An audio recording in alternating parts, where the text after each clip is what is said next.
Monday. I am the governor of college football. Yes, sir. The mayor of college football, a.k.a. Downtown Nino Brown. Yes, sir.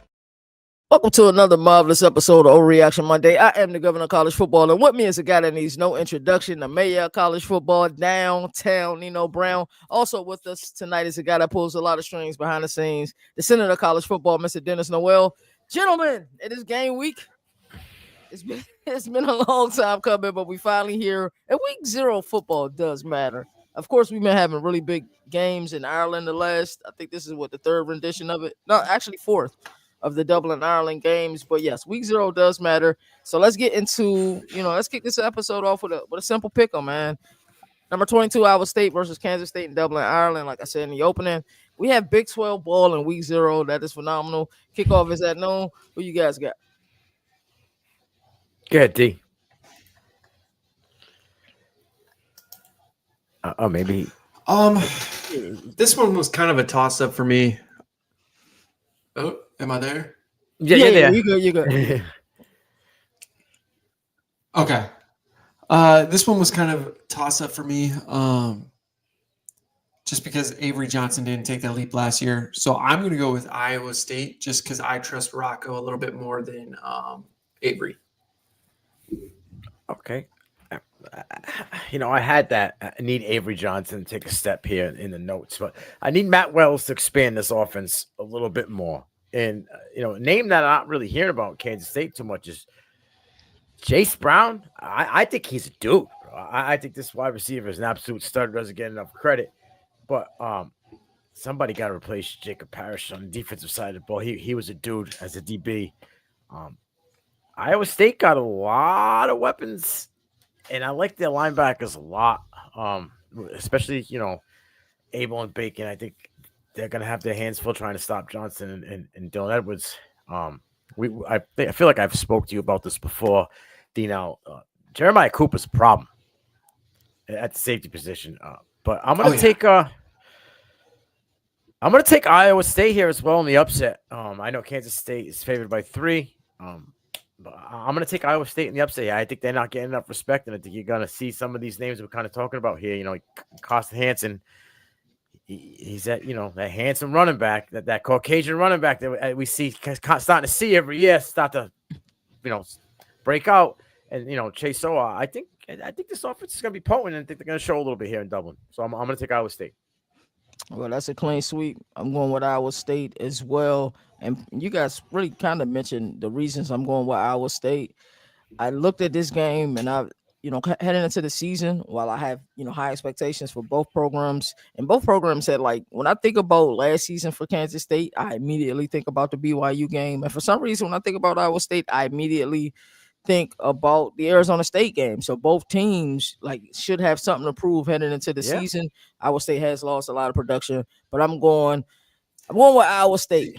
The thing is, with Chase Sowell coming over, I don't think that offense misses much of a beat compared to last season. I'm not saying he's on the level of Noel or Higgins or anything like that just yet, but I don't think it slows down that much. I think Rocco still has his 1A guy with Sowell. And they got that two-headed monster with in the running game. We remember 2 years ago, Abu Salma was a dude, right? Well, it's supposed to be the guy, yeah. And then Carson Hansen just showed up and says, "I'm sorry, brother. I'm the other Carson that we all talked about, right? Our boy Carson plays out in Kansas City, but yeah, this kid's a baller, Cam Scadaboo-ish type player, right? And I think between that 1-2 combination of backfield." Whatever they lose in the wide receiver production, I know so well as it, but whatever, I think these guys are going to pick it up.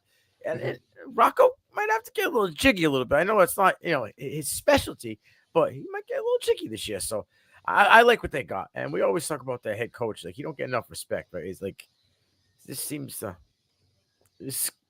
get unrecognized at what they've done in the past couple seasons. He does, and I don't know why that is. Last year, I know coming into the season, I called him out. Yeah, we need to do something, and he was able to do something. They made the conference championship game.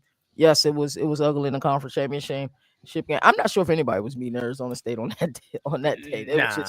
It was firing on all cylinders. Let's get into this next game we have on our pick'em slate. We got Idaho State versus UNLV in Vegas. We'll start with you, Nino. How you feeling about this? Well, I'll tell you what. I mean, it's 25.5 point underdogs. Yeah, Idaho State. Head coach Cody Hawkins got his handful here. Well, I mean, he's doing a good job though. yeah, he's doing well. I mean, they got to replace so that the ace in the hole was their quarterback last year, Kobe Tracy. He's going 1,000 yards, 20 plus touchdowns. Somebody got to replace that. I don't know if they got a guy yet to replace that, but I'll tell you what they got. Yeah, they do a Jordan Cook. He 20 touchdowns. I'm not sure you're gonna get that, but he did have he was the starter back in 2023. Okay, and Kobe Tracy kind of upheld him last season. Yeah. Get Get over it. Pretty much. I know that they got a full running back room, and I think all three of them guys are dudes, but Dason Brooks is a dog, bro. Yes. And with UNLV losing Jackson Woodward and a lot of people on that defense, I know Dan Mullins is back, baby. I get it. But I think that Dason Brooks could give that linebacker room a little bit of trouble, and I think that he could probably keep them close in the game in the first half. But I think ultimately Dan Mullins, whether it's Alex Orji or the other job, it seems as though I say Alex Orji because I think in this game the game plan could be wide open. I think Orji and Jaden Thomas run wild, to be totally honest with you. I know JoJo Early ain't no Ricky White, but do we finally get the breakout, D? Now, do we finally get the breakout? And I mentioned a little bit on UNLV side, revamped defense, tons of moving parts, brand new coaching staff. I like the coaching staff. I like Dan Mullen returning and everything. I don't know if they can cover 25.5. I do think they win the game, but watch out for Idaho State to kind of be a little thorn in their side in the first half, because I think UNLV is going to have to figure some things out. And I think Idaho State got that ground game, and I think they're going to show a little something. Yeah, I'm going with last chance UNLV here, just because they got to. I mean, there's with all the backlash that came this season with, do they even have money to support their NIL deals? Right. All these guys are literally on their last chance. I think they got to come out hot, set the tone for the season. So that's why I'm going with UNLV. I like it. So, Buddy Blevins, I was doing some research at 3 a.m. I know I'm a weirdo on Idaho State, and his offense is really like a super fast offense, and that can really catch you off guard. It's like a turbocharged, high tempo, a modernized run and shoot. You know, we remember the Houston Oilers ran that back in the day in the 90s, but it's built backs that are fast, man. The thing that scares me about it is 3 and outs. That's the only thing. If you're not picking up first downs, it can be a little dangerous. And defensively, defensive coordinator Grant Duff, he installed like that 4-3, 4-2-5 base. And you got to mix in everything with the old mix in 3-man blitzes, 3-man fronts. You know, that's his philosophy is simple. Violence is always the answer. You don't really hear a lot of people come out and say that. You know, we've already talked about a couple of players to watch for Idaho State. Isaiah Duarte, Raiden Brown, defensive back Mason Young was 2025 preseason All Big Sky selection. So I like this. I think you guys covered everything on the UNLV side. I really like their linebacker Marcel McDuffie. He was a All Mountain West selection. Paul Gunther is their defensive coordinator this year. Simulated pressures, double A gap blitzes, twist stunts. He gonna get the whole 9. I think UNLV wins, and I think they cover. Is it weird to you guys that they haven't named the starting quarterback and they play week 0? I think this is kind of an audition, because I think this is kind of no disrespect to Idaho State, but it's kind of like they chose them week 1 for a reason. They got to figure things out. It's just kind of like a layup game for them where, hey, maybe Orji gets a quarter. Who's the other gentleman? Anthony Calandria. The Virginia transfer, right? Yeah. I liked him at Virginia. He had a good year. When we played a few games, it was last season. No, he did. Yeah. He got that juice to him. You know, he can throw that deep ball as well. So maybe they'll go quarter for quarter, figure it out, or ride the hot hand. But I think Orji out the gate, because I think he helps the run game, and we've seen Jaden Jet Thomas past 2 seasons what he could do, especially he's a dog. Yeah, I think he's going to be one of the top guys in the conference this season on the ground. But I don't know, the 25.5. Will it cover? I said no. I don't think UNLV covers that. And I don't know if they'll get flack if they don't cover it, because like I said, there's a lot of moving parts to this offense week 0. But yeah, I'll I'll take UNLV to win. And I'm going to say they're going to have an impressive ground total. The numbers on the ground, they might even get 3 tutties on the ground. I like that. We got a sneaky good game. Fresno State heads to Lawrence to take on Kansas, and Kansas is opening their new stadium, the David Booth Memorial Stadium. It's a newly renovated stadium. It's the correct verbiage. Who you guys got in this game? I think this is a really interesting one. Let's start with you, Dina. So yeah, this is pretty much the Iowa Bowl. You got Brian Ferentz is Fresno's tight end coach. You got Williams, arguably could be the starter for Kansas. And then you got EJ Warner. Dad grew up in Iowa, and I'm pretty sure he's the returning career passing leader, if I'm not mistaken, too. I'm going to go with Fresno just because I like EJ Warner, and it comes down to I can't trust Jalen Daniels after 7 years in school. I'm throwing him out there tonight for you guys. I can't trust him, which is sad. As much as I want to like him, I just can't trust him. So I'm can't trust QBs with back problems, homie. I agree. Yeah. I mean, if you can't get it done in 7 years, you can't get it done. Yo, that is hilarious every week. You gotta say something, brother. Just take me out. And I've been trying not to laugh, but it take me out. Talk to me, Dino. How you feeling about this guy? You mentioned, EJ Warner being the starter here, and Matt Ertz offense. I think it'll be all right. I do like the running backs here. Donaldson and Rashawn Luke is kind of like a thunder and lightning here. They got that 1-2 running back combination. Nice. He's really nice. And they're bringing, I want to say it's more than 85%. I'm not this return production guy. It might be close to 90-something% on that offensive line. Like they're loaded on the offensive line experience-wise.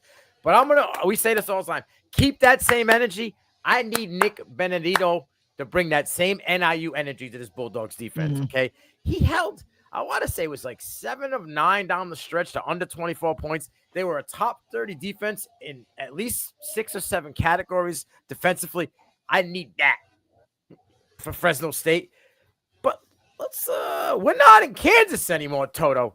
Or should we say Lance Leopold? His seat got to be getting a little warm, right? We're not hearing about it, but got to be getting a little hot here. And another year of the Jalen Daniels hype. I don't think he's the starter for the whole season. I'll put that out there this year too. I think that Bean kid. What Bean kid? He's gone, bro. Bean been gone for 2 years. No, then who am I thinking of that's like Bean? Oh yeah, you're right. You think about is it Marshall? Let me see. Who am I thinking of? I was gonna say Bean. I just laid an egg there, but no. You're good. I do that all the time. Who is their backup? It's Cole Ballard. Cole Ballard is the backup. I'm thinking of someone else then. Yeah, he was where did he play last year? Cole Ballard played nowhere. Kansas last year. Red Shirt sophomore. He's been the backup there. It was Bean before that, but yeah, it's Cole Ballard. You're right, yeah. Dude, like they're gonna have to rely on him. They lost their whole secondary. Romelo's gone. Kobe Bryant's gone. Like those guys were legit like stud DBs that allowed them linebackers and safeties to do whatever they wanted to do because they knew they had these guys that could just lock them down on the outside. I think they're going to need to put up a lot of points here. I don't think this defense is going to be as good as it's going to be. Oh yeah. No, let me forget. Devin Neal ain't there no more, fellas. No. But Jalen Daniels got to put the jacket on, like the Drew Lock, flex it a little bit here. Take over. We need Jalen Daniels from 2022. Wow. Yeah, it's 22. It's 2022. Yeah, about that. And I don't think he got that in the tank no more. I don't think he's got that physically, and I don't think he mentally got what he was 2-3 years ago. I think injuries have kind of taken a toll on him. And like I said before, they did just the same, if not better, with Bean when he was in there. They were balling and they were winning games. I like Hinshaw. I don't know if he can be as explosive as Devin Neal. It took Devin Neal at least 2 seasons to kind of get into the groove there. So I expect Hinshaw to kind of be somewhere in that 650 to maybe 850 on the ground, unless he kind of really takes that step and can fill that hole. But yeah, I see a lot of stacked boxes. I was going to say, I see a lot of stacked boxes as well, but I think the only way Kansas is somewhat successful is they're going to need Hinshaw, they're going to need Williams to potentially both go for almost 1,000 yards. and name that not many people will talk about. They're gonna miss a shit ton. It's Luke Grimm, dude.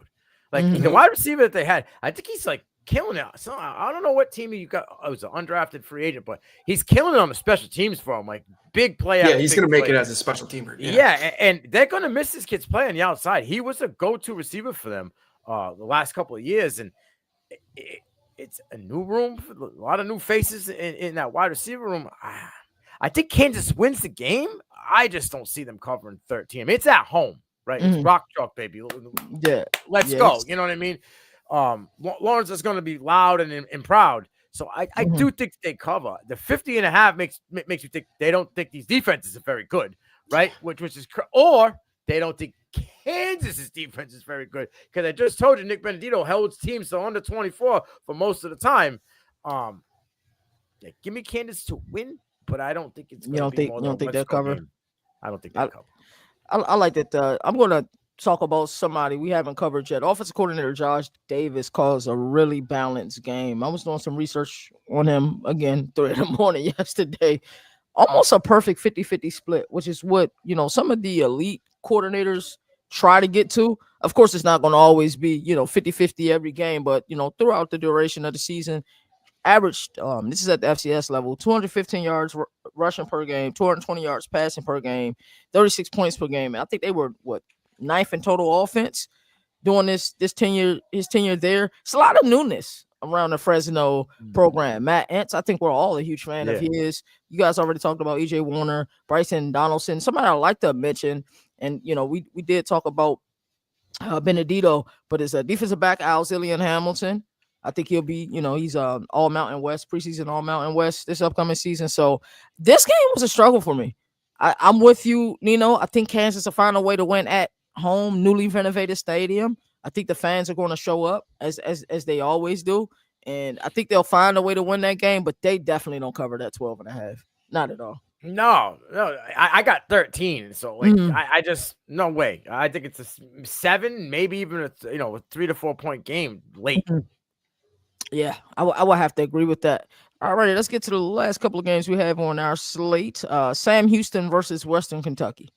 Who you guys got? Who I started with last time? I think you went Dean. I'll take. Yeah, so you can start this one. Phil Longo's back, baby, and another team. Right? So, I think, and we've seen what Phil Longo can do with quarterbacks and offenses, right? And sometimes it takes a little bit, but I think, and they're going to kind of need Hunter Watson to improve on this 12-8 touchdown to INT ratio. I mean, it was 61%, so I like that. But we got Longo at the helm. I think Watson should take the step. They're going to be, again, another team that's got a lot of moving parts now with the new head coaching. But this is an offense that we usually, when Phil's at the helm, they points. A lot of points, a lot of offense. Let's go. West Kentucky, you want to talk about just revamped all the way down. I mean, the whole team. Tyson Helton got his hands full of first-year starter at quarterback, first-year starter at running back, a brand-new wide receiver room. Like, Easton Mesner was the guy. Now, he's gone, right? Caden Feldkamp's gone, like we said, FAU and Zach Kitley. Western Kentucky is favored by 10, but again, I look at the next number. 60.5 is the over and under here, right? They give you 3.5 playing at home. That brings it down to like 6.5. Just a couple of years ago, Sam Houston wasn't ever thought about to be playing week 0, where we were talking about them on the docket here, right? Right. And look at how far along they've come. I think with new head coach Phil Longo in there, I'm calling upset city, baby. I'm going to take the Bearcats in this one. I think Phil Longo got something to prove, and he hasn't been as successful as we would like to see him as of recent, right? But I think, when you kind of got to eat humble pie a little bit and kind of tear down, I think you get that chip on your shoulder and you want to kind of ball out here. I think Sam Houston's going to be a little bit of a problem in the Conference USA edition. I think they're going to start off the season hot with Western Kentucky giving them an L. So give me the Bearcats here in this one. Great prediction. Dina. Yeah, I'm going the other way. I'm going Western. Maverick McIver, huge fan. 3 years at Abilene Christian 8,000 plus yards, 60 plus touchdowns. So I mean, yeah, he's new to this level, but he's not new starting quarterback. And the entire team, like Nino said, is transferred, but it's all upperclassmen. So they got the reps, whether it's some game, but practice reps as well. So they're a upperclassman heavy team. So I'm just going to go with the experience, and I'm going to go with Western. See, like my thing was like they both have a lot of like moving new pieces. faces and new places, but Yeah. that whole offensive line. Oh, absolutely. Yeah, except for the tackle is all Week 0 for me, it's usually kind of that's something that comes with a little. That's why I leaned on the quarterback. I got you. I mean, yes, he's new to the school, but I mean, 8,000 yards, 60 plus touchdowns. He was. Didn't he go to Texas Tech? Oh, he was recruited to Texas Tech. I'm not 100% sure. He might have been. I'm confused, but I could have sworn he was a Texas Tech first, then went to Aberdeen Christian, and then now he might have been. So I don't know if he played anything at Tech, but I could have sworn he didn't. Maybe his freshman year or something and bounce. But yeah, I feel like KT's with me. I'm gonna take the Bearcats. Yeah. So one huge fan of Coach Longo. You ever get in a situation where you know damn well you should not take a job? And going to Madison, I think was a huge mistake. Yes. Like just historically, what they've been able to do on the ground, running the ball. I could never. There are certain programs I could never see running the air raid. And if Wisconsin's top of the list. That's one of them. So it's no indication on what Longo is in my mind. I have a book of his, and the way he teaches the air raid, he gets it. Hunter Watson is going to flourish in his offense. Not to mention Elijah Green, who's had a lot of success in the air raid because Chip Lindsey runs the air raid as well at North Carolina. So he's already familiar with the system. I'm with you. And I cannot say Sam Houston without saying Casey Killer. The job that he did there, correct. The transformation from the FCS level right to the FBS level, and he's doing a phenomenal job at Temple. I think they're going to be really good. Really good. Let me. They'll be better than they have been. I got a question for you, real quick. Do you feel it was a lateral move? Almost. Yes, I think actually it was. When you I don't understand why though. You look at the landscape of the Conference USA. Well, big city. Okay. He's probably feeling. Not could be that much more. Yeah, it's not. Temple's a ball school, not football. Temple's a basketball school. It's not, but the resources are still there. But yeah, I don't know. That's a great question. I do, in retrospect, I do feel that way because the Conference USA is really for the taking. It's a lot of bad wide schools. open. And you've been successful. It's a lot of bad schools. So yeah, at the same time, it is a lateral move. But imagine if he wins 8-9 games at Temple. Yeah, that's going to open way more doors for him. Yeah. I'm listen to what you just said. I'm not going to say they are. I said imagine though. Imagine if he can somehow pull 8 or 9 wins out. Yeah, it's going to open every single door for him. Yeah. Because they're going to say he's a developer. He's a program builder. That's 100%. Yeah. So I don't know, but I want that on the record. They're not going to win 8 or 9 games. He said, "Don't put that on my name." I like that. So our last game, Stanford versus Hawaii. But you guys got in this one. Start with you now. I mean, both coaches I feel are kind of on the hot seat. You got interim tag still on Stanford's coach with Frank Reich. You got Tommy, who I think is one rough season away from being run out of Hawaii. I went with Hawaii though, just because Stanford's been hot garbage the last couple. And as much as that hurts me to say, hot garbage. We got our guy Ashlock returning for Hawaii though. Huge fan of him. They got this freshman coming in that I'm kind of excited. Alejado, I think is how you say his last name. Oh, Mike, he can sling it. Yeah, he can sling it. Yeah, dog, bro. That boy can sling it. Juice. Which I think he fits perfect into Chang's offense. Yes. So that combo right there is why I picked Hawaii. That and like I said, Stanford has been bad the last couple of years. So and they won't another thing is they won't give Brown a chance to start at quarterback, which irritates the crap out of me. Like the kid was a 4-star recruit coming out of high school, if I'm not wrong. And and for some reason they would rather just play everybody else than him. So that's another reason why I picked Hawaii. I was going to talk about it in a second, but I'll get back to it. Micah Alejandro, baby. It's going to be Alejandro to Pope Ashlock all day, every day, whenever you want it, because my boy can throw it, he can move, he can scramble. He gives me Noah Fafita vibes when he was good, right? Yes. That's just what I get from this guy. I don't know what happened to Fafita, but right now, when he was a freshman, that's what I get out of Micah Alejandro. Dino Babers happened to Noah. I think Noah will be improved this year. We'll see. we'll see. It can only go up after last year. Yeah. No, he ain't got his binky no more. No, he don't. There, so, he don't. But yeah, I think Mike Alejandro is a do it, and I think Landon Sims at the running back position brings that that juice also in the backfield. But Timmy's hanging on by a thread, and as much as I say, Billy Napier was on that thread with DJ Lagway, Micah Alejandro is either going to hang him or keep him there. But I don't know if Alejandro going to be there long enough to keep Timmy at the helm, because I think if Alejandro balls out, I think he's going to get a lot of calls in this offseason. But Stanford, Luck, Frank Reich for a year till they figure things out, right? Your boy Brown, you're complaining they're not giving the chance. They gave him the chance. They opened up the room and brought in a guy that came in with a walker and a wheelchair and a shoulder that was not very good. And he still won the job, bro. Now that is a Benny Gilbranson don't won QB1 for the Cardinals.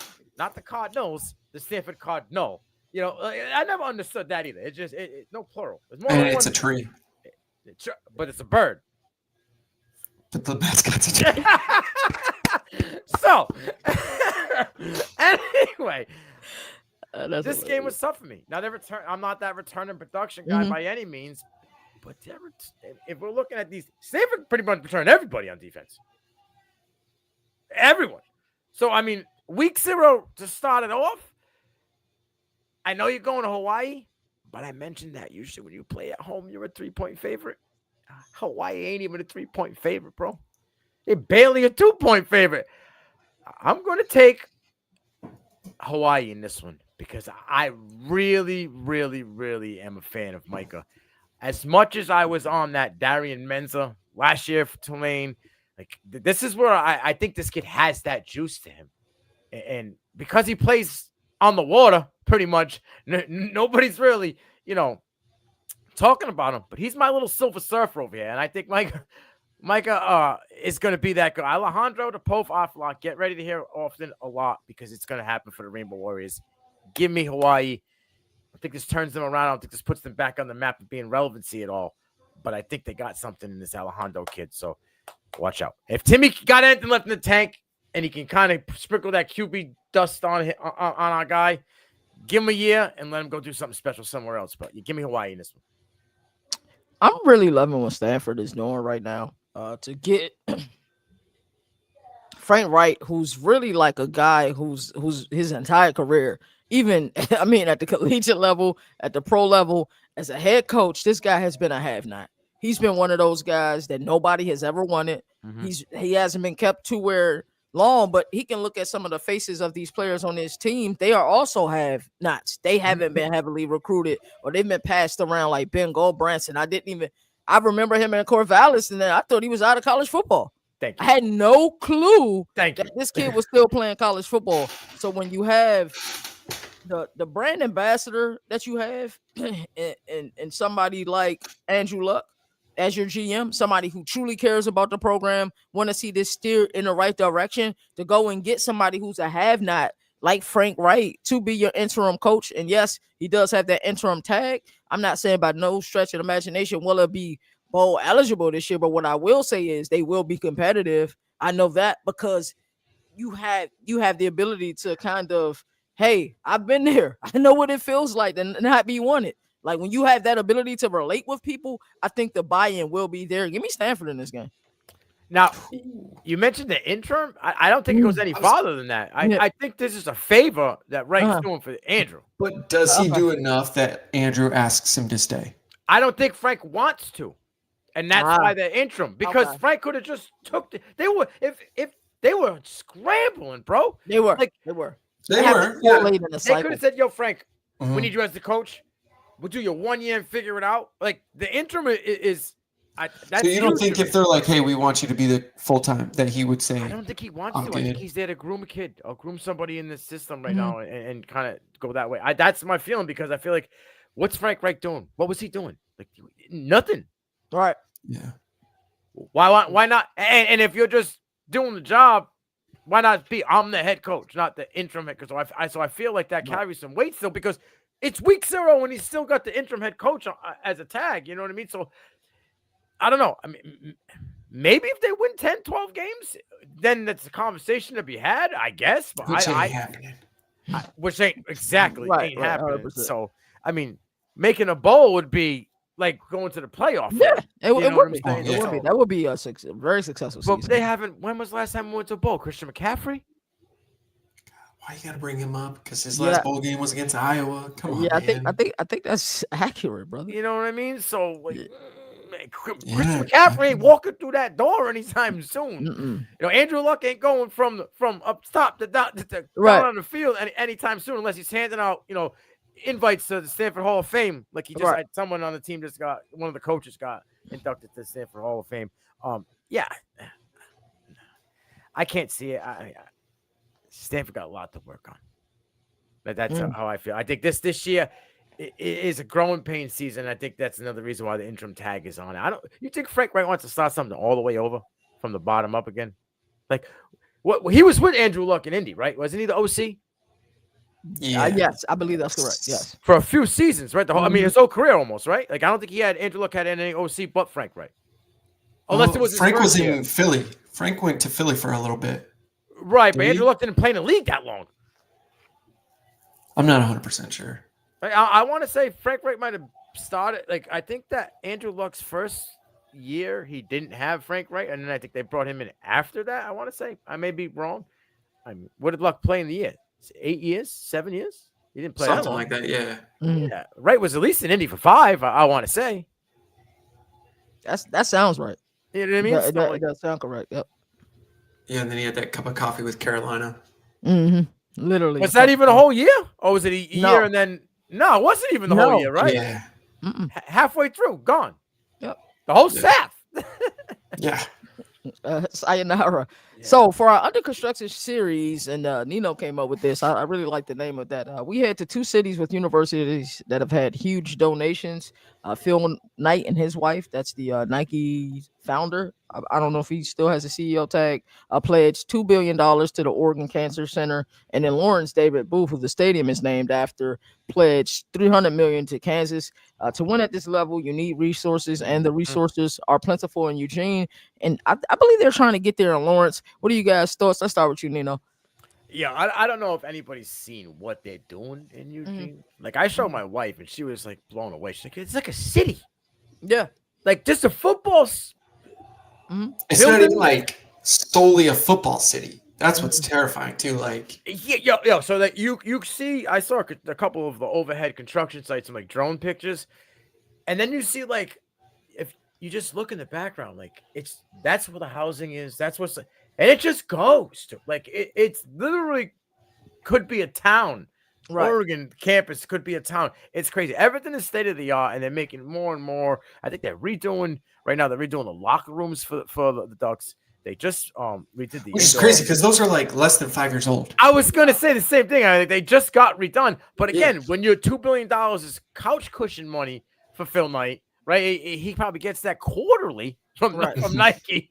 So, but yeah, that place is absolutely crazy. And again, it attracted the young up-and-coming talent that is in Dan Lanning. And what is Dan Lanning able to do? Dan Lanning is able to sell that. Look at what we're doing in Eugene. Like, you know what I mean? We make everything state of the art, so we have no excuse for anything else. Like, they're building an Alabama out there. Right. You know, it may not be on the same, same road that Nick Saban went on. You know what I mean? But, right, yeah. But what they're trying to do and what they're doing, it's very eerily similar to what they were doing in Tuscaloosa under Nick Saban. As far as, but Oregon's getting top 20 recruiting class every year, and this is just adding more fuel to the fire. They're getting its top kids in the portal. Look at that defense right now. Dumb. 2 years in a row through the portal just attacking. We thought, both of us, Dino, thought Bear Alexander was washed. Done. Was washed, right? But he looked like a brand new human being in Eugene, right? Dude's chiseled. And it's probably going to be a problem on the other side of Mateo this year. So they're figuring it out. Now, in Lawrence, I don't know how much they're figuring out, but can this be something that's like the reverse of what happened at SMU and why they lost to Keelan Russell? Like, could we start to see the turn now? Because I'm telling you, out of that $300 million that's going on athletics, 277 is probably going to football. Going to football for sure. You know what I mean? I know Kansas is a pretty good basketball program, but I don't think that they've been in the Final Four since Paul Pierce, have they? Kansas? Yeah, they won a natty. Yeah, they've won. They won a national championship. How long ago was that, D-Now? They won a national championship like 2 or 3 years ago. No, yeah, within 5. Who was the lead player on Kansas at that time? They had a center and a guard. They both got drafted. Yeah, it's been recent. I feel like I must have missed that one, but like, Well, then D Rose played him in the finals too. So D Rose, that was only So 2020, 2022. I apologize, Jayhawks. Don't apologize. We're college football fans. We get your point. But nothing apologize for. They're in the not the top 50, bottom, mid of the pack, 68, 69 when it comes to recruiting. I mean, this helps. This is going to help you upgrade a facility, right? Mm-hmm. More money to give, unfortunately, to the NIL programs now because you have $70 million to give. I don't know if this is going to turn them totally around and make them an absolute threat when it comes, the Big 12. But I think this helps. I think this is like we watched a guy like Keelan Russell walk from SMU because they didn't have the funds. And we've started to see it at other schools. But when you get a guy like David Booth that's willing to put up, be the one guy to throw the top. What's to say that there's not other guys that are like, if David Booth's willing to give $300 million, well, I can give 50. He can give 25. Now all of a sudden, he went from 300 to 500. Now you can play. Right. Now you can play and be, competition for that Texas Tech. When it comes to these guys in the portal, because you can spend that $26 million in the recruiting class, but you can afford to do that. Well, you weren't able to do that prior when you didn't have this $300 million extra $1 million. I think you're going to see a lot of this, and I think it's going to be more of a common thing. Right now, it's more talked about because not many schools talk about how they're getting $300 million or $2 billion donations because it's probably not happening as much as you would see, but I think it's going to be more and more. Like we kind of talked about with the ruling passing with the NIL and the boosters, money's got to come somewhere. If it's not from a booster donation, there's going to be a way. It's somehow, some way they're going to figure it out. I think this is going to be a way that they figure out, and we're going to see a little bit more of it. But hey, good, upgrade these facilities because some of these programs need it. Like some of these programs need a whole new facelift. Hey, you were cool 12, 15 years ago, but college football is taking a big leap in the last decade. So I love it. Great take, Nino. Yeah, I'm right there with Nino. I mean, I've seen pictures as a track guy growing up. Oregon was the mecca of track. So seeing what they did with the track and now it's transitioning over to football, it's crazy. And then with Kansas, with the Big 12 being as wide open as it has ever been right now, why not invest some of these into your school? I mean, what does every kid like? They like the flashy, they like the new. And so a team that can only go up like Kansas, if you're willing to throw in $500 million to upgrade your facilities, kids are going to be like, okay, hey, they're invested in their program. They're tired of being dog water. Let's go. Like they had that class with Devin Neal, hometown kid, decided to stay. What's to say they can't get more of those kids to come to Lawrence and try to repeat and bring Kansas back up due to these new facilities? So I'm all for it. I mean, any program that wants to better their stuff to help them win in any sort of fashion, I'm all for it. Like, before you go, it's been they had one 9-win season in the past 12, bro. And the other 10 out of that were 3 wins or less. Like you said, dog shit, dude. They've been that. How is he not even talked about being on the chopping block? I just don't get it. Like, he got some dirt because on somebody. Because 4 or 5 wins tops is a great season for Kansas. Like, they've been, for the last quarter of a century, they've been lucky to win 2 games. Then I just don't understand why this community talks so much about them in the past 3 years. Off 9 wins, Kansas is back. When were they here? In the 60s. They had leather helmets on back then. Like, come on. Now, the goalpost might have been in the front of the end zone when Kansas was relevant. You know what I'm saying? Like, this is huge for them. Like, they should mark this down. What was it? August 16th? 2025, it's a whole goddamn dawn of a new day for the Jayhawks football program because, like you said, the door is open. They're pretty much escorting you to the front. Take the ticket, boy. Let's go. I won't say, never mind. Bring Ed Orgeron in there. I was just going to say that. That's what I didn't say. That's what I was going to say. That is hilarious.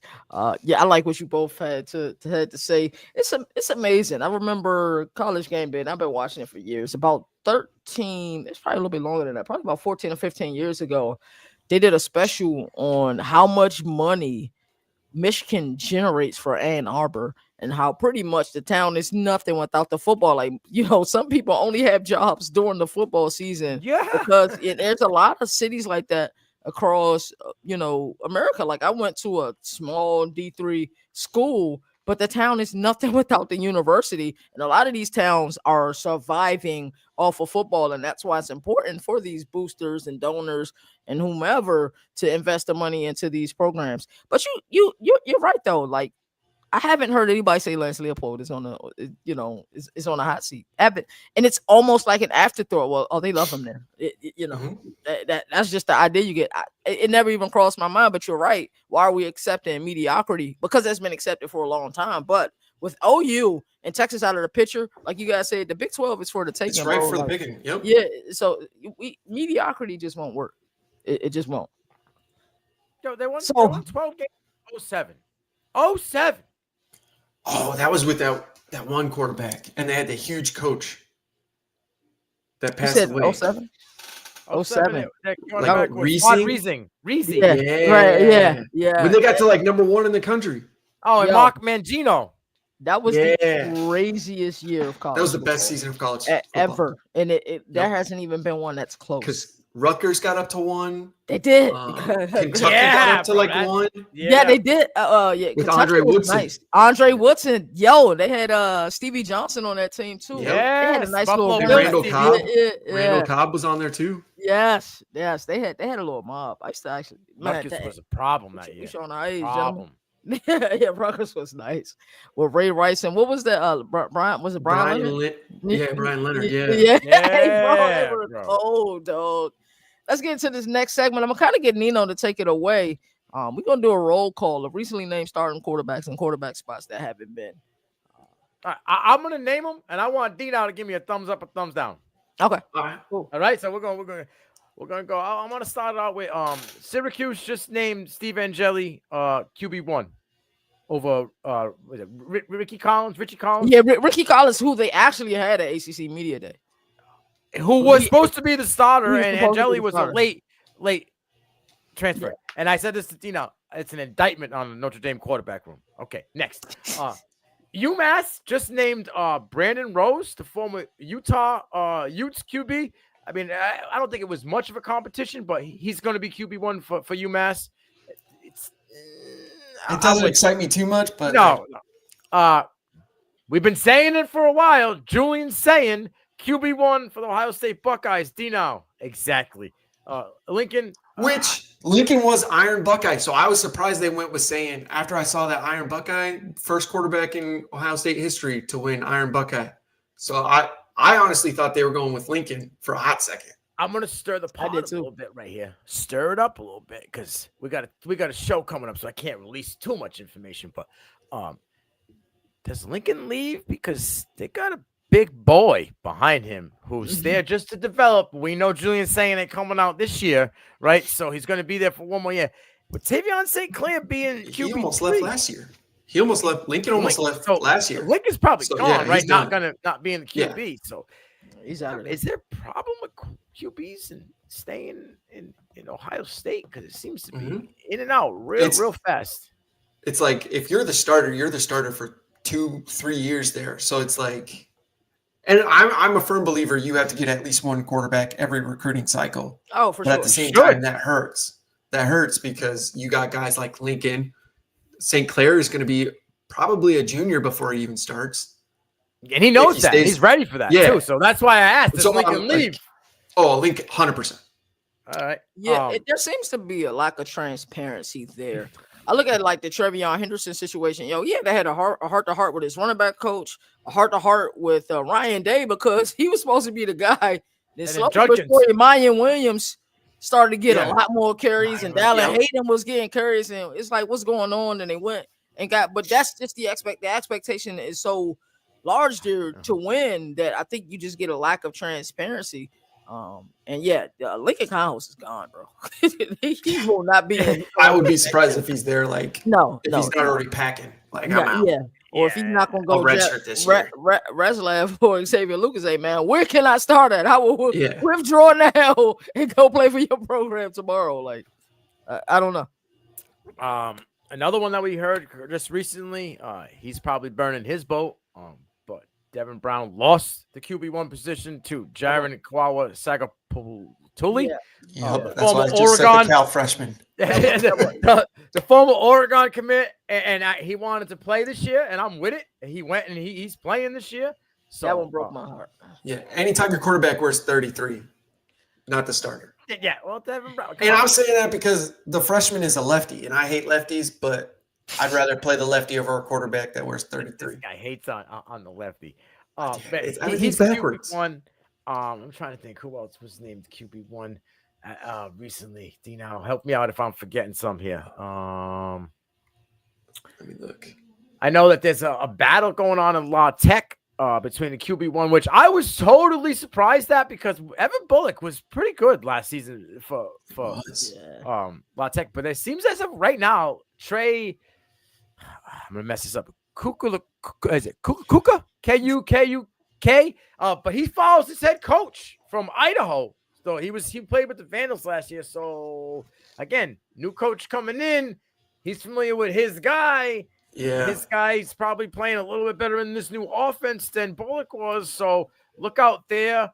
Who else? We got Texas or Northern Texas. Yeah, Northern Texas. What's this gentleman's name? Weston Meter?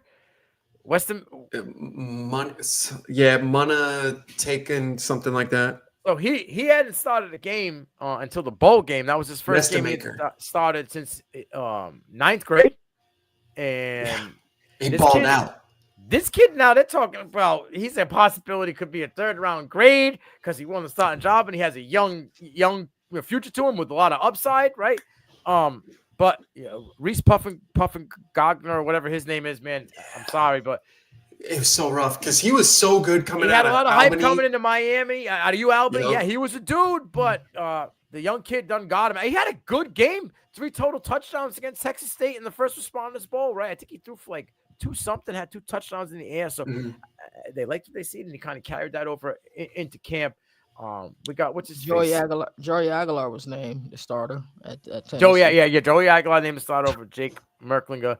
Hey, now what that means to me, that means that this kid kind of caught on to the offense quick enough because that offense, what Ver and Shoot, they were running like 55 plus plays, almost 60 plays a game. So that's a lot faster than what they were running out in App State.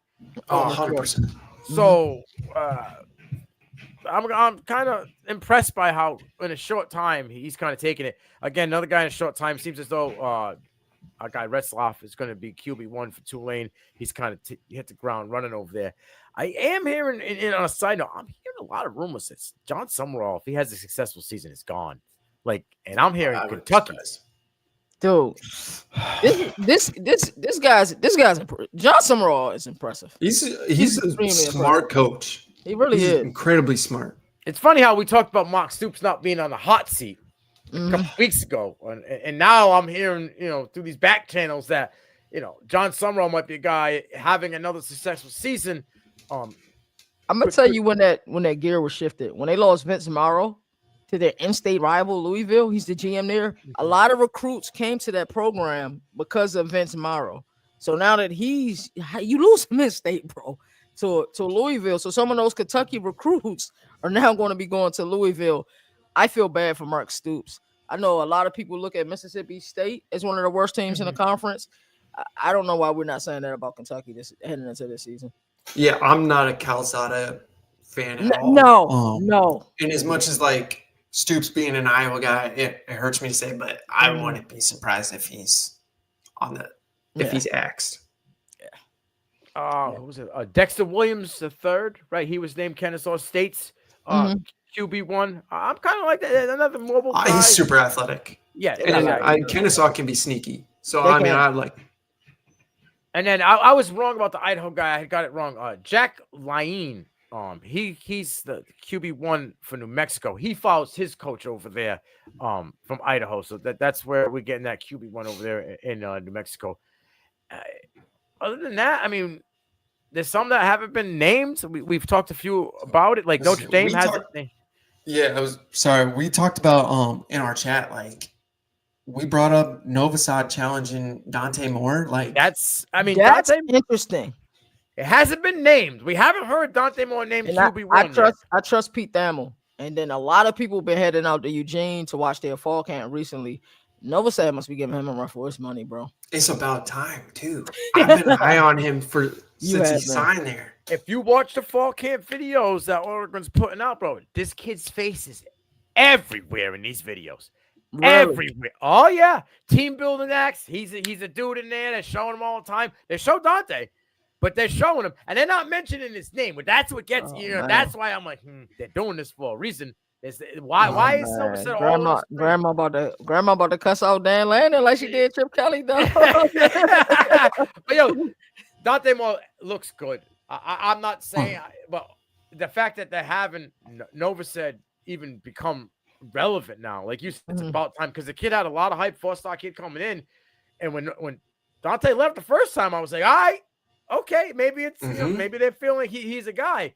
And then they brought in Dylan Gabriel, and of course, Dylan Gabriel kind of took the spot, whatever. But yeah, so that's cooking. CJ Carr, Kenny Minchie.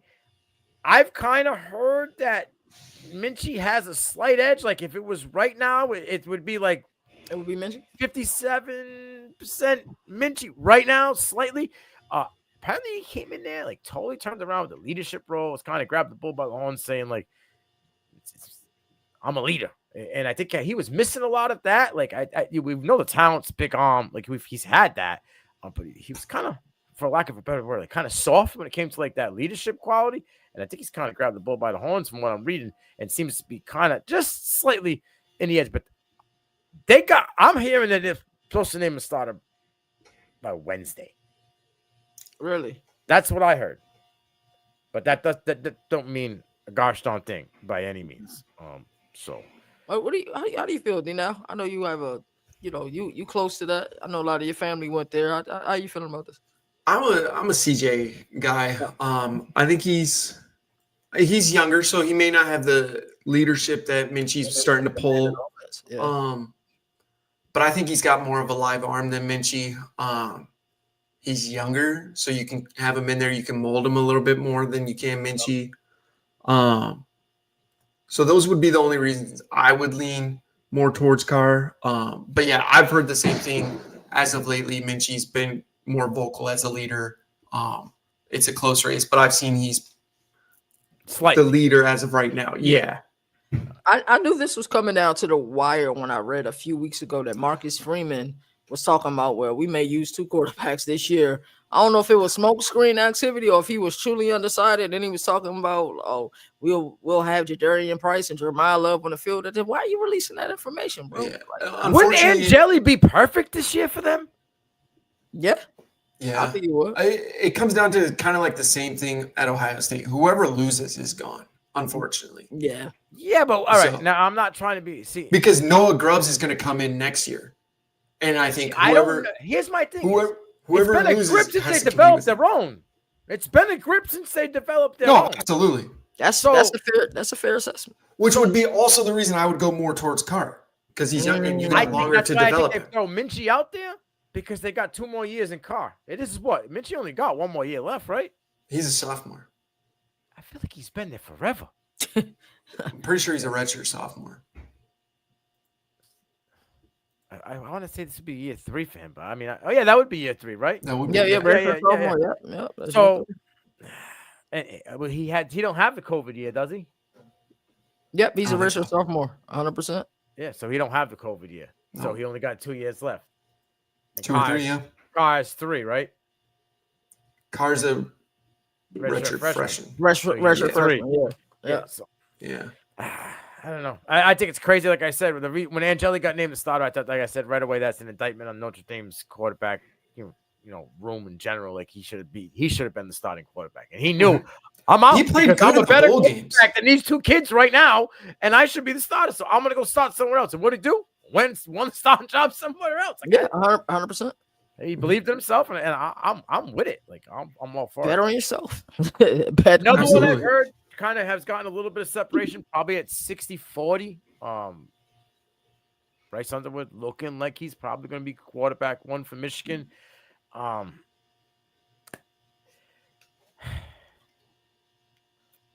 What quarterback have they developed?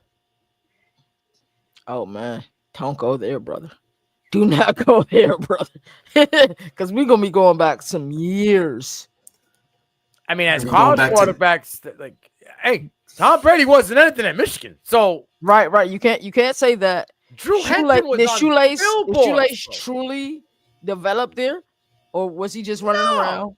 Devin Gardner went worst. Yeah, Shoelace was never developed ever. Not even at the NFL. No, he was a gadget guy. Yeah, I was gonna say, and then before Shoelace, it was Tate Forcier, who was only there for a season and a half. Yo, that's a name I haven't heard in years, bro. You give me every once in a while with a name I haven't heard in a long time. That's a good pull, right? It's been trash. John Navarre? Yeah, he was trash too. Well, I should say trash. He was probably the better. Chad Henne would probably be the last couple that they actually developed. Anything is possible. That's the last one. When was that? But that was under Lloyd. Yeah, that was in 2004 to 2007. Chad Henne was in there. Something like that, yeah. Yo, whoa, that's crazy. Well, hey, that's a good one, and I don't know. Just because the man was in the NFL for 12 years, don't mean he was anything special. I mean, he threw for. Oh no, he was a career backup. Yeah, well, I think he started. No, he started 1 year, didn't he? Yeah, he started 2 years. He started a year for Miami, was it the Dolphins? 2010, and then he started a year for Jacksonville too. Okay, yeah, but you're right. But he's the guy that never had more touchdowns than interceptions ever. Yeah. So what development was that at Michigan? At the collegiate level, he threw more interceptions than touchdowns. No, at the NFL. In the NFL. Okay. Oh well, yeah. No, I mean, I think he got better though statistically. He got better. Yeah. Oh, at Michigan every year he got better. That he was a starter. Yeah. John Navarro had 1 year. I think he threw like 2,600 yards. So I'll give him that. But back then, that was a lot. It was a different dozen years, bro. Right? We're going back, if not more than that. So it's been a grip. Yeah, it's been a very long time. So I don't know that. I've been saying this for a little bit to myself, and it's hard for me to convince. I don't know that Bryce Underwood stays in Michigan. I think that's a fantastic take. This year, we're going to find out a lot about their program. I think if this team falls out of the top 25, when they fall it's happening. Thank you, D. Now it's 100% happening. I agree. I don't think they're top 25. But when they're in top 30 looking up and the shitball storm starts rolling downhill, like it's already got pushed a little bit with all this crap that's been coming out lately. I mean, this was kind of a fluff, but I don't know, man. I think Wolverine fans are in for a big bumpy ride this year, a reality check. And if Ohio State shits in their cereal this year, that's going to be a culmination of it all. Like, I mean, there's a real possibility Michigan only wins like 4 games this year. Looking at and he's out, bro. He's gone. Yeah, It's Gone. going to take Dave Portnoy dropping like 20 mil in his lap for him to stay at Michigan. Like, hot take. Like, that's what it's going to take. Because otherwise, he could just go back down to Louisiana, get his bag there, play for a team that is good. Where was he committed before? Louisiana, LSU. He was an LSU commit, and then he flipped to Michigan. To Michigan, because especially Nussmeier's gone next year. Yeah, but young studs at receiver. His wide receiver's over there. Isn't the kid he went to school with? I thought his wide receiver was at LSU in the same class, like committed, and I'm pretty sure. Yeah, he decommitted. Yeah, I'm pretty sure you're right. Yeah, I there's a lot of teams that would take him, and there's a lot of bag to be thrown around in a lot of schools. Like, there's Michigan, a lot of. They better get it right. I don't think they will. It's a lot of things in the Big Ten. Yeah, their offense is bad. That's the only way they keep them. Yeah. All right, so let's move on to the next segment. Great job, Nino and Dina, with that segment. So there's been a recent proposal of the Big Ten for a new possible CFP format. And of course, they always make it this long, crazy number. It'll be the 7-7-5-5-2-2 model with 14 guaranteed bids for the Big Ten and SEC. It pretty much means 7 automatic qualifiers for the SEC, 7 for the Big Ten, 5 for the ACC, and 5 for the Big 12. And then what is it? 2 at-large bids and 2 G5 bids with this current model. On-campus games for first and second round games. Conference championship games will probably be eliminated because they can't compete with the NFL schedule. We all know that. The deadline, of course, for this is December 1st, 2025. How do you all feel about this proposal? I know in the past, I've heard you both say, hey, 24 teams, let's do it the way that the FCS do it. So I really want to get you guys' opinion on this. So I know Dino got a lot to say. I'll be quick, okay? I promise. I'll let you do your thing. 7-7. So Texas A&M would have been in the playoff last year. Yep. That's something we think is okay. Because I don't think that's okay. The mediocrity is going to be. We might as well say, guess what, players? There's no more bowl games. What do we need a bowl game for when there's 28 teams in the playoff? See you later, bowl games. See you later, conference championships. There's no need for it. Oh, we might as well just have 2 big leagues and wrap it all up. You know, because that's what we're getting. They're eliminating everything else, but with these 7-7-5-5-1-800 calls for kids, like bullshit. Like, you know what I'm saying? Like, this is crazy, absolute insanity. The fact that in last year's standings, you would have put Texas A&M in there, right? 1, 2, 3, 4, 5, 6, 7. Texas A&M would have been in there, and then Iowa would have been 5, 6. Michigan and Iowa would have both been in the playoff. Bro, come on.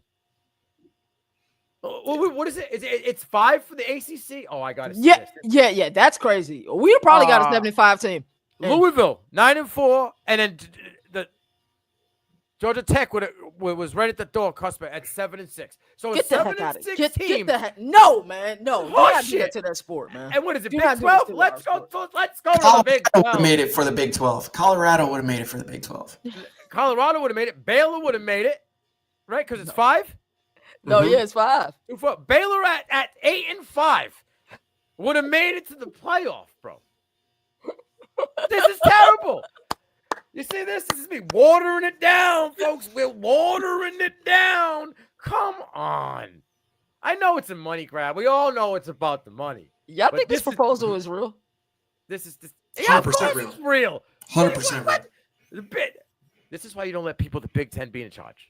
We let Greg Sankey be in charge before we let our boy in the Big Ten be. Tony Petiti. This is why you let the Big huge fan of his until this. No, huge fan of his until this. Yeah, this is whatever they went to the local dispensary to get some before you came up with this 1-800 cars for kids type bullshit. You can send it down Fall River, Massachusetts. Bring it right to me. I want some, because that is on campus games. So there's no more Rose Bowl, right? So all these first and second games first and second round on campus. Yeah, stupid. So you still get the they would still have the Big 6. It'd be like the quarterfinal, semifinal. Mm-hmm. I'm not gonna say too much because, like you said, I know D now has a lot to say about this. Go ahead, D. My perspective was that alrighty, it's a lot of bad news coming our way with this Michigan thing. Let's spin it. Let's spin the block. Let's do like the politicians do. You know what I'm saying? While something is really going on behind the scenes, let's put this fluff out there, as Nino would say. Yeah. But it's a real proposal because clearly that they thought about it, they got it, you know. But to me, I don't know. I just felt like this was a huge PR thing. Go ahead, D now. I mean, I've been saying it for months now. I'm a fan of 24 teams, playoffs. FCS has done it for a quarter of a century. It's worked out perfect for them. Right. This 7-7-5, that shit can go. Not a fan of that. I would honestly, for once, look at how the FCS does it, how they rank their team, whether it's just the top 24 are in, and that's how it's decided, or if however they rank I would follow that sort of model. And because like I said, it's worked for them. But this guaranteed 14 guaranteed bids for the big, that shit's stupid as hell, because I'm an Iowa fan and they would have been in the playoffs. That would have been the worst, probably one of the worst playoff games I've ever seen. Brendan Sullivan would have been quarterbacking them. He would have been quarterback for 5 minutes before he blew on his shoulder trying to run over someone. Yeah. So just to reiterate before I get on my soapbox, I like the 24 teams. Yes. But the automatic bids, no. Yeah. Now, to what you said, you like how the FCS is. The problem is no division games, right? Like there's no division in that. Well, like no championship games, you mean? Yeah. Why are teams in the SEC and the Big Ten going to schedule that 9th division game? So I think if this comes to fruition, it has to be uniform across. You have to play 9 or 8. The number has to be settled for every single conference. I would also say, if we're going to be honest, it's going to be Power 4 schools that take up a majority of these. I would have to say they can't play any FCS games. They have to play all FBS schools. So no Mercer's Week 13 for Alabama. Right. There has to be a fine set of rules that every school has to follow in order to make the rankings equal. That's really ripping at my heartstrings because I agree with you 100%. But the Ohio Bobcats would have been in the playoff last year. Parker Navarro was kind of sneaky in the playoffs, bro. I'm just saying, but that's the best thing. Like if they went the top 24, imagine a team like Army actually getting a chance, pulling off some sort of upset against a school like Arizona State or whoever they would have played. Like that's why I think it needs to. They want that Cinderella aspect. They really do. Yeah. I mean, now, that's the 25 about March Madness. What's that? If they go to the top 24, that top 20, that 25 slot, that shit means all the money in the world to them. Every game matters. Yeah. Right. And that's what I like about it. You ain't getting them stupid, shitty votes like, Buffalo got 1. That ain't happening. Yeah. Those votes at the bottom are all going to count. What, 26, 27, 20, because they know all it takes is one more W or 3 more wins, 3 more votes, and now I'm in the top 25, and I'm knocking at the door to be in the playoffs. So I'm with the 24. This shit, whatever they did, that's how they do new math. This just stupid. Yeah, that's Common Core for football. Yeah. This is stupid. This is dumb shit. Stop teaching the kids this and stop bringing this shit to college football, please. Yeah, I'm 100% opposed to it. 8 and 14 should not be in a playoff in college football. No. So I guess the only negative to this is I'm going to open the whole new can of worms. It goes back to it lengthens the season, which therefore messes with transfer portals, which therefore it's a slippery slope after that. Coaches carousel. Yeah, it does. That's the only process. If you see the deadline date that they got going on over here, yeah, it's firm. Yeah. They got something in the works. So this isn't true. Yeah, no, the fact that there's a deadline shows me that it's probably going to pass. He's not pulling up Caitlin Clark from half court with his eyes closed. They're pulling up knowing what they're doing. I mean, she would make it though. She would make it. Yeah, but they got a game plan, and I think if this was set to be good to go, there's going to be the domino effect right after that. Mm-hmm. I'm telling you, Greg Sankey ain't signing off on this. Who? Greg Sankey ain't signing off on this. Why not? he will be cool with that 7, SEC teams getting there. But you know what will bother him? He will be bothered that the Big 12 got 5 and the ACC got 5. That I think he would feel like, yo, some of those should be at-large bids. Get them 3 a piece, and then let those last 4 be at-large bids, so I can get my entire conference in. That's just the way that Greg Sankey moved. And Tony Petitti and Greg Sankey are beefing right now. Nobody can tell me different. Oh, 100%. Yeah, they're in the middle of a Cold War, and they're supposed to be leading the new wave of college football. And this is gonna be interesting. So you at large, because what is only 2 at-large spots in this current. This is where I get fucked up. I mean, there's really only one at large because Notre Dame's going to take one. We said the top 7 in the conference, right? That's a good point. Mm-hmm. Top 7 had the Aggies in, but number 11 and Ole Miss and number 22 Missouri wouldn't have made it. Like, wouldn't even make it sit in. They were in the top. So that's just So if they were going to based off of the conference standings, the top 25 means dog shit. It don't mean a thing. No. So like everything would have to get revamped. So someone can take this little thing that they got going on, right? Take it like this, and go, and fucking throw it in the trash, bro. That's why it's got to go off rankings. It is. It can't go off of conference wins and losses. It has to go off of pretty much. They have it already set, the CFP playoff rankings. Just keep that, tweak the standards to be ranked, and then go from there. I'm not sure you can with all of the. That's what I'm saying. Like, they got a lot to work with. That's a lot. 7 teams. No, I'm saying you get rid of that. Okay, you just keep the top 24. I like your proposal. Okay, I see. My bad. I like your proposal. Yeah, well, we're saying, how does that work? Like, because if you're taking 7 teams from the SEC, it have to be in order of top 7 in the SEC. Yeah, right? like that's a terrible part because you leave out top 25 teams. You're leaving out Ole Miss, Florida, Missouri. Sankey might not sign off on it either. No way. Sankey probably look at that and spit his coffee out and say, "What? That boy high, bro. That boy high." I know Sankey said this and said, "What is this? Like, what's going on here? That's crazy." It's been a fun episode, gentlemen. You guys got anything else you guys want to add before we close it out? Nah, this was a good one. I appreciate it. Yeah. I enjoyed it. This was fun, man. As I always like to say, there are no more victories in the sport that survive in advance. That's why college football has the greatest regular season. And it's regular season week. And until next time, you all take care. Yes, sir. Today I am the governor of college football. Yes, sir. The mayor of college football, a.k.a. Downtown Nino Brown.